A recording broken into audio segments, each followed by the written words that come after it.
Hello, I believe we're recording. Okay, so I have to rush on this. Okay, I might do two or three takes on this on these videos. Tonight, I really think I can only afford to take one. I ate a Joey Diaz size edible, and we're talking about very sensitive shit tonight, so I kind of have to hurry. Um, and I might smoke here in a minute. Okay. Anyway, so we're gonna talk about two topics tonight that I was really trying to try hard. Once I'm turning my phone all the way off, so would be okay. We're gonna talk about two subjects tonight that I kind of swore I wouldn't. Not really swear, but I didn't want to. I wanted to stretch out the time. Before I had to talk about it, but it's all anyone talk about on Facebook today. So let's jump on it. Abortion. You know what? While we're talking about abortion, let's talk about rape too. Might as well just kind of get this thing off right. Okay. This is just water. Not even kidding. Just water. I'm telling you, I want to be serious about this. And this is an aspirin. So, no judgment.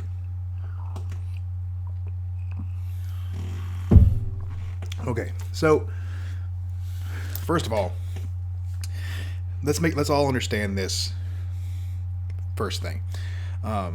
Is that there's no good guy in the discussion of rape or abortion. Okay?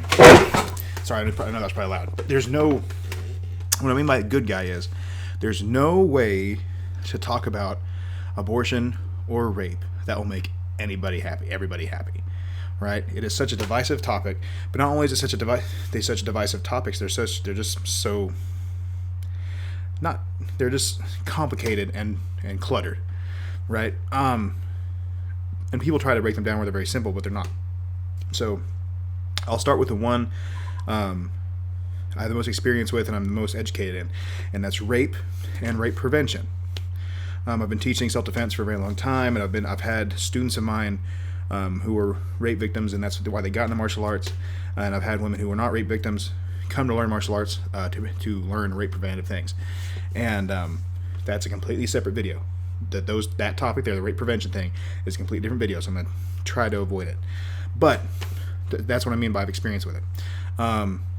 So the problem is with it is when I have people who have been raped or sexually assaulted, and they come in when I learn self-defense, I have to be extremely careful about how I talk to them and how I teach them, because even though I'm not their rapist, even though I'm not blaming them for anything they did, I have to word everything in such a way where it alleviates all responsibility from them. And it's not their fault. It's because it's such a horrible, horrific, traumatic incident that there's no way to address the situation without victim shaming or blaming, whatever you want to call it, because there's no way to talk about the situation and go, well, there's no way to talk about the situation without at one point saying, well, here's what you did wrong. And that's a terrible thing, and it makes me the bad guy, even though I'm not the bad guy and I'm trying to help. The fact that at some point in me training you being, whatever, I have to say the words, or I have to come at you with, well, your first mistake was this, or you could have done this. And and I try to wait as long as I can before we have this conversation, but it's a conversation that does have to come up, and that's when I've lost students and and all that. But I'm a very honest person. If you come to me and ask me a question, you're gonna get an honest answer, and some people just aren't built that way, and it's completely understandable. But with rape and rape prevention, there's going to be a point where you have to be a bad guy. And on the other side of that, if you're one of those people that are just going to blatantly defend the victims, which you should, at every turn, you're also the bad guy because you're not doing them any favors. Because you're removing them from reality. And of course, the rapist he's an evil son of a bitch and should die and get his balls cut off and fed to him. But on the other side of that, the rape victim, because they're a person in the world, there is a point where, once again, they have to analyze the situation and go, well, I was not being safe. And that sucks, and that's terrible. But that same thing applies to anyone who has a violent encounter. Rape just happens to be the most evil violent encounter, and so like I said, there's no good way to talk about it, and that's what gets me to abortion. So for any of you who are still listening after that, or watching, I should say, abortion is kind of the same thing. So I mean, just to tell you my experience with it all, I've paid for abortions. One of those abortions might have been my kid, and the other one was a friend of mine who wasn't very money, cash solvent, and she definitely couldn't afford to have a kid, and she came to me for help, and I helped her, no questions asked. She's now married and has a good life and everything else. So that particular time I helped her. But then again, I've also talked women out of abortions who were just scared and confused and everything else. And by talking them out, I'm not saying, oh, you're a bad person. No, I was like, well, why? It was just a friendly friend talking to a friend in a bad time. And at the end of that conversation, she decided to keep the kid. And now the kid's several years old and happy. So I've been around it. I'm not just some guy sitting here shaking a finger from the computer screen, although that's literally what I'm doing. But with all that said, would I, now that I'm a father, and me and the wife talk about, we do not want kids. We do not want more kids. At least not this stage of our life. And if she came in here right now and say, hey, I'm pregnant, would I, even though I don't want any more kids right now, would I be like, oh, let's get an abortion? No. But it would be something we had to talk about. I'll put that out there. But like I said, there's no good guy. There's no good role because it's so divisive and everything. The people on the anti-abortion side have boiled it down to the simplicity of don't kill babies. It's wrong to kill babies. And there's a whole slew of different arguments for that. And on people on there that are totally pro-abortion, and I've seen things, like people celebrating their abortion day and getting drunk, every anniversary of their abortion. And both sides, I think, do this. It's basically like shit posting, but in real life, because they're planting their flag. They're flying their flag. If this is the team I'm on, fuck you, right? And it completely changes the discussion. It takes the conversation away from the abortion and to these two camps, and that doesn't get anywhere. That doesn't get anyone anywhere. So that's my goal with this, is to get the conversation back to actual abortion and the actual effects it has. So I like building straw men, but I like my straw men not being ridiculous. Because it's a common tactic to build this ridiculous straw man. It's easy to catch on fire and burn down. But for me, because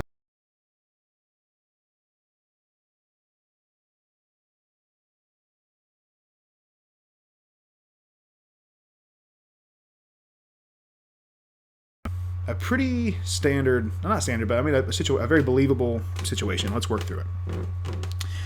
Young mother, let's say lower middle class, not overly poor, not overly rich, lives in a decent neighborhood, not the best neighborhood, goes to a decent school, not the best school, and her idiot ass boyfriend do what teenagers do in high school, and she gets pregnant. She's not raped. She's not. They're not in an abusive relationship. But they're also not like, they're kids dating, and they're fucking around, and she ends up getting pregnant. Okay, so is it possible for her to have that kid in high school, go to college, get the degree she wants, get the job she wants, have a fucking successful life? Of course it is. Is it possible that baby get raised in a home and loved and cared for and grow to be a great human being? Of course it is. Is it possible that guy steps up, possibly sacrifices his dreams and supports his wife and kids and takes care of them all? Of course it is. That situation happens a lot. That situation happens all the time, in fact. Okay, so now you're saying, well, hold on a minute now. You sound like you're anti-abortion. Well, now, let me reset that. Okay? Now, same girl, same town, same school, same everything. Is it not also possible that girl will have to settle for a lesser degree? Will have to settle for a lesser job if she even gets a job at all? That she'll have to settle for staying in her shit for the hometown she wants to get out of. She'll have to settle for this. And her boyfriend, her husband, whatever, same thing. He'll have to settle for less. And both of them possibly because of the life they're living, end up living a life of crime or getting in trouble and now being put in the system. Well, that now puts that kid in the system, right? Well, now once they get out of jail, get out of their situation, they're more likely to get back in the system because that's the way the system does. Once they start milking you for money, they're going to try to keep milking you, and that's the way the system works. And now this kid grows up in this system. Now you raise a kid who's going to grow up in this system, be a criminal, get with a criminal, make criminals, and so on and so forth. As opposed to this girl and this guy fucking up one night, making a silly mistake, irresponsible mistake, and going to get it taken care of, and now you have two humans who probably don't want to be together anyway, really, once they grow up, and going off and being productive, successful members of society and having kids when they're ready for it. That's also a very valid option that happens all the time. So which one of those, or which three of those, whatever, situations, is preferable? Well, of course, the first one. In a perfect world, the first one is preferable. The first one is the one we want, right? But we don't live in a perfect world. We live in a world where sometimes options 2 happen, and sometimes option 3 happens. Now when people talk about abortion, they always talk about these extremes. They always talk about, well, what if, when the sad thing is, recently a 11-year-old girl was tragically raped and knocked up, and what did it happen? If it had happened a few months later, she would have been forced to keep the kid, and that's fucking evil. No one can tell me that's not fucking evil. It's not the government's fucking spot to tell a fucking little girl. It's evil. It's evil. So, sorry. Anyway, what was I saying? Anyway, they use these extremes to try to validate their point. Well, you're killing babies. Well, what about rape and incest? Let's not talk about the extremes for a minute. Even though those extremes happen, let's talk about what fucking actually happens every day.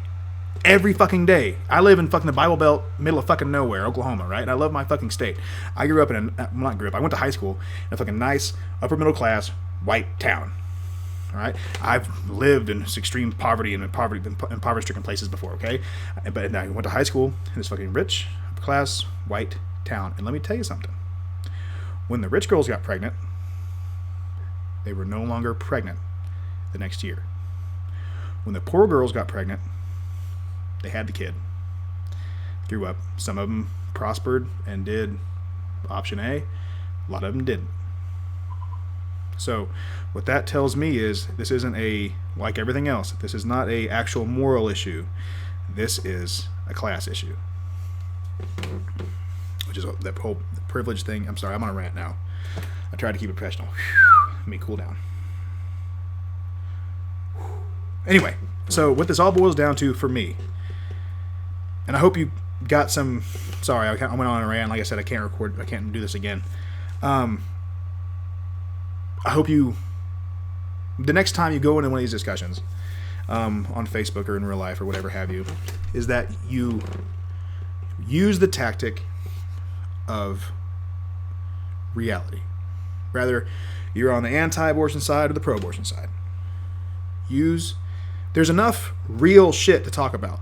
There's enough real, common, normal shit about this topic we can talk about and have a civil discussion and have a real legitimate conversation without jumping to these fucking extreme either side.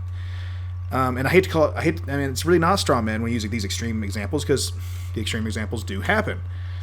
But still, there's enough normal shit that happens for us not to have to use these extremes. So, no matter what side you fall into, live in reality, please. Now it comes to my opinion.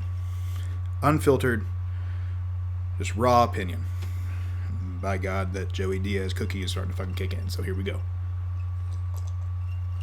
I knew I should have waited. I took it, and I was like, okay. 1 second, hold on. The wife texted me.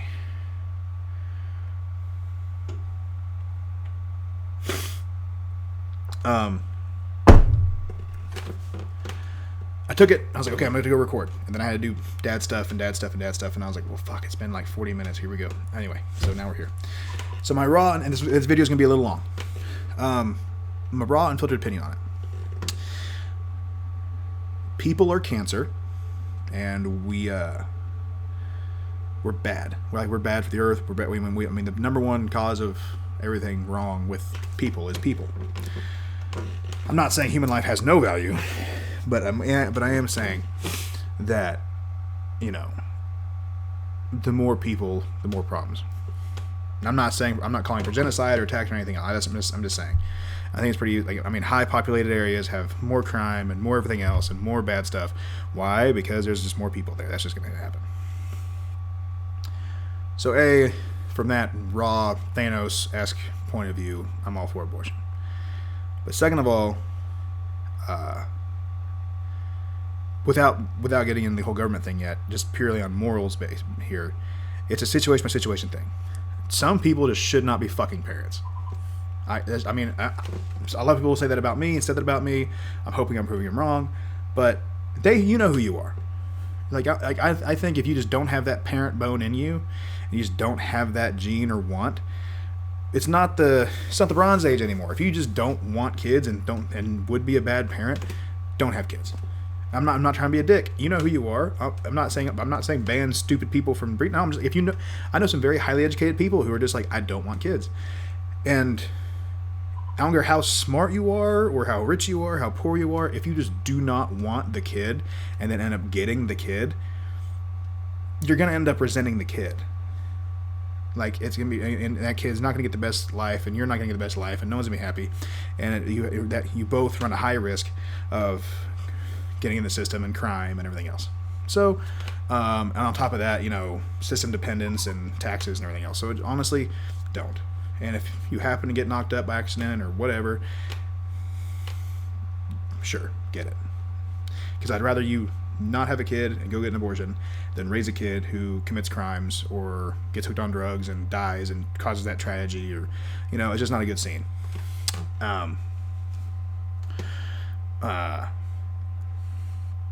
What else? You know, and of course the rape and the incest and everything else. No, yeah, just those get for abortions. The fuck was that? But ultimately, it's not the government's job to tell you what you can and can't do. This is a moral law. And there are no moral laws that are good laws. And what I mean by that, well, people are like, what about murder and shit? Murder isn't a moral law. Neither is theft or like, you know, robbery or assault or any of these things. Those aren't moral laws.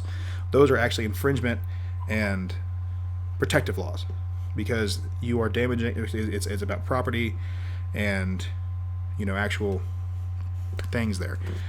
And people are like, what about babies? It's not a fucking baby. It's fucking not.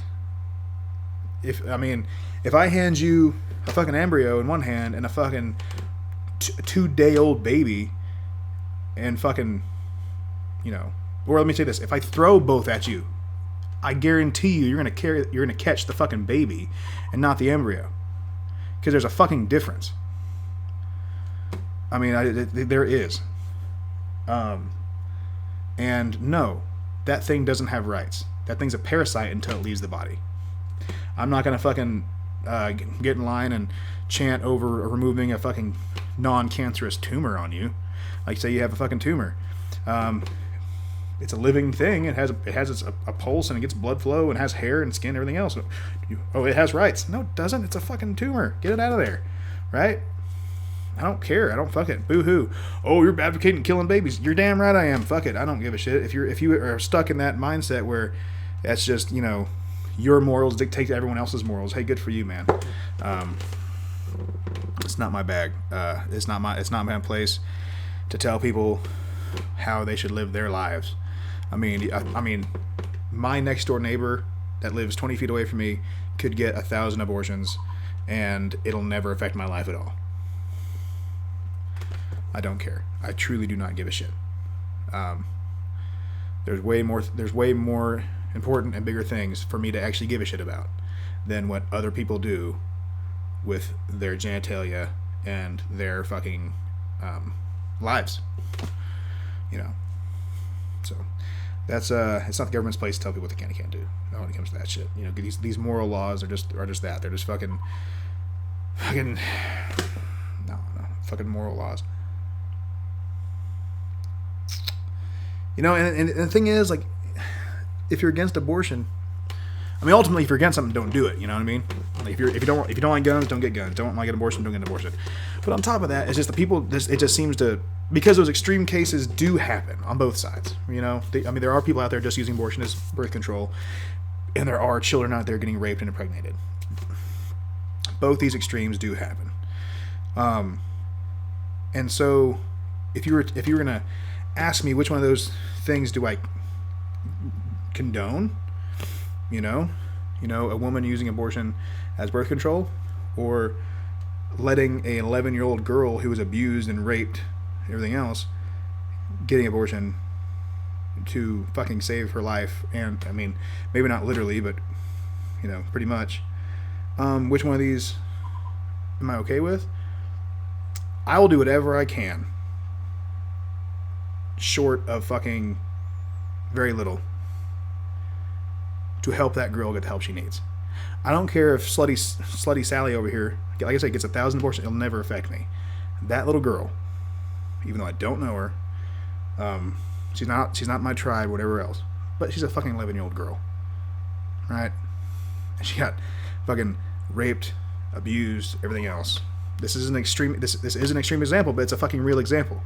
It's not a straw man. This is a thing that happened, and these laws, if this had happened next year or in a few months, that little girl would be fucking stuck, and she would have to go to another state. And even then, I'm sure they tried to find some way to fuck her. So you're gonna tell me you want to pass a law that would affect that little girl? Sorry, I'm out. I'm out on it. I don't care if you're upset about that. I truly do not. If you're more concerned with other people's genitals than that little girl living a healthy, happy life, I think you should reevaluate yourself. And you're gonna come back at me with, well, if you're okay with killing babies, hey, cool. I admit it. I'm an asshole. Full stop. I'm a bad guy. Cool. Get it. Good job. You win. Good for you. Do not care.